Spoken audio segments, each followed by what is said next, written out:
तुम्हाला असं वाटतं का की काही मिनिटांमध्ये एआय वापरून सॉफ्टवेअर्स आणि ऍप्स बनवू शकतात? बरेच जण म्हणतात एआय वापरून सॉफ्टवेअर आणि ऍप्स खूप कमी पैशात कमी वेळात बनवता येतात. मग कस्टम सॉफ्टवेअर किंवा ऍपसाठी जास्त पैसे आणि वेळ का द्यायचा? चला आज याच्या मागचं खरं कारण सांगतो.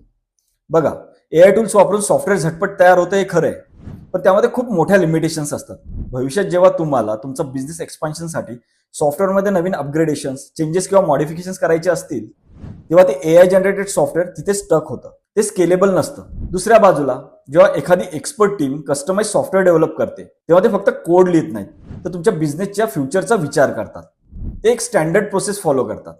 यामुळे तुमची सिस्टीम अत्यंत सिक्युअर, स्केलेबल आणि फ्लेक्झिबल बनते, ज्यामध्ये तुम्ही कधीही नवीन एनहान्समेंट करू शकता. म्हणूनच त्याची कॉस्ट थोडी जास्त असते, कारण ते तुम्हाला फक्त एक तात्पुरतं सॉफ्टवेअर विकत नाहीत, तर तुमच्या बिझनेसला लॉंग टर्म बेनिफिट्स आणि प्रीमियम क्वालिटी देतात. बघा, स्वस्त गोष्टी सुरुवातीला चांगल्या वाटतात, पण लॉंग टर्म मध्ये त्या खूप महाग पडतात. जर तुम्हाला तुमच्या बिझनेससाठी फक्त तात्पुरतं जुगाड नको, तर एक स्ट्रॉंग आणि लॉंग टर्म सोल्युशन हवं असेल, तर मला कमेंटमध्ये एक्सपर्ट असं लिहा. माझी टीम तुम्हाला हेल्प करेल.